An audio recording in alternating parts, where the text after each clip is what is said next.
A nation is an idea that wills itself to being.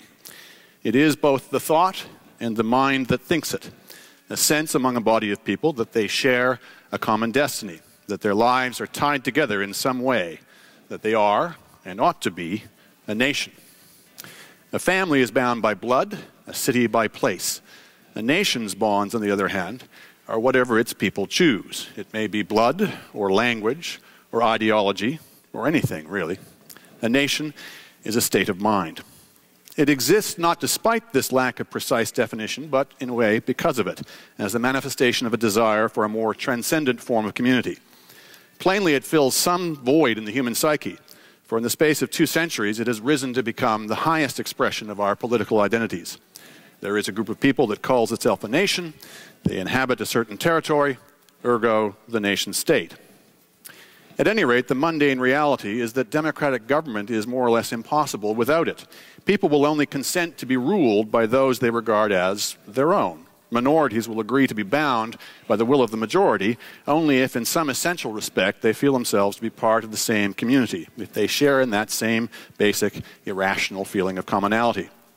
For all its dangers, and Lord knows the last century taught us about those, some degree of nationalism is probably a necessity. Which brings us to Canada.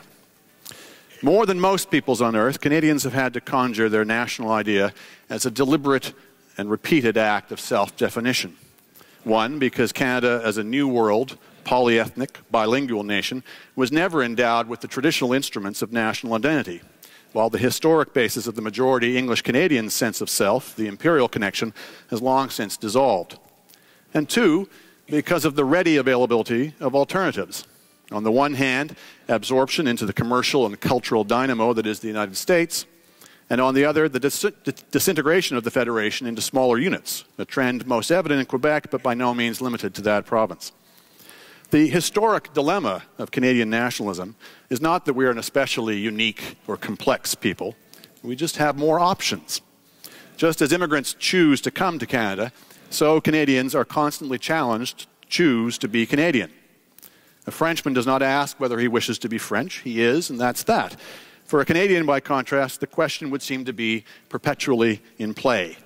Canadians are the Unitarians of nations, forever wrestling with their faith. Yet it is critical that we do so.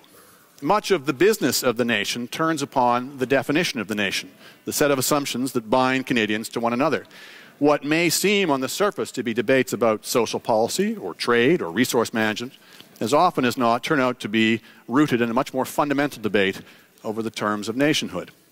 An example, in other countries it is considered axiomatic, a self-evident proposition of nationhood, that the whole area within a state's boundaries should be a common market without internal trade barriers of any kind. Ask why, and they would say, don't be ridiculous. Why would we protect ourselves against ourselves? Only in Canada is this a controversial idea. Free trade, multiculturalism, CanCon, the Charter of Rights, and of course Quebec, all of these great modern issues are intimately bound up in our understanding or lack of understanding of the nation. In each case, how we act will be shaped by how we answer the question, who is us? And as important, why are we? And this is where our 2 distinguished guests come in, Malcolm Gladwell and Adam Gopnik. Both are among the freshest voices and liveliest minds of their generation, and as it happens, both are Canadian. If anyone can enlighten us, they can. First up is University of Toronto and indeed Trinity College alumnus Malcolm Gladwell. Malcolm, who grew up in Elmira, Ontario, started his career in journalism in 1987 as a reporter for the Washington Post, where he covered business and science before serving as the newspaper's New York City bureau chief. A staff writer with the New Yorker magazine since 1996, Malcolm rose to international prominence with his 2000 book, The Tipping Point, How Little Things Make a Big Difference. His next book, Blink, The Power of Thinking Without Thinking, was another instant hit, and both books were #1 on the New York Times bestsellers list. Please join me in welcoming Malcolm Gladwell.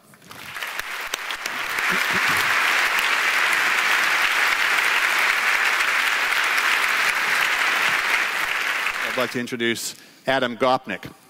Born in Philadelphia and largely raised in Montreal, Adam has been a writer for The New Yorker since 1986. While living in Paris from 1995 to 2000, he wrote the magazine's Paris Journals, and his expanded collection of essays were published in Paris to the Moon. This bestseller, which chronicled Adam's love-hate relationship with French life and culture, solidified his growing reputation as one of the premier essayists in the United States. The French daily Le Monde favorably compared his work to that of Voltaire and established him as one of the most perceptive interpreters of French culture to his primarily American audience. Please join me in welcoming Adam Gopnik.